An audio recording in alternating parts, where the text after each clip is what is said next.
Les accords de paix signés entre la RDC et le Rwanda le 4 décembre 2025 sous la supervision du président des États-Unis, Donald Trump, visent le renforcement des engagements de ces deux pays pour mettre fin à plusieurs décennies de conflits, favoriser la coopération économique et jeter les bases solides d'une paix durable.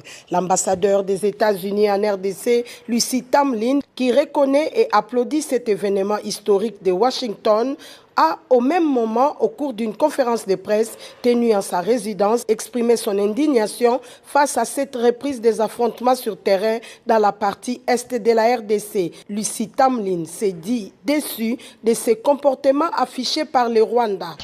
On a dit clairement que nous voulons que le Rwanda respecte ses engagements faits avec le président Trump à Washington le 4 décembre.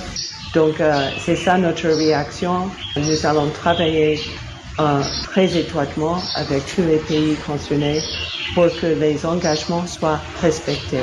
À la question de savoir si ces accords signés à Washington reflétaient déjà un échec, ou même comme certaines voix le disent, faudrait-il y associer d'autres acteurs comme les Nations Unies ou quelques personnalités locales autour de cette table, l'ambassadeur Lucy Tamlin reste rassurant pour l'accompagnement de son pays à la recherche de la paix en RDC et pour la stabilité de la région des Grands Lacs.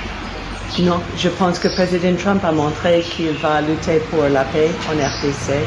Lui-même, il est très engagé et suit avec beaucoup d'intérêt la situation sur le terrain ici.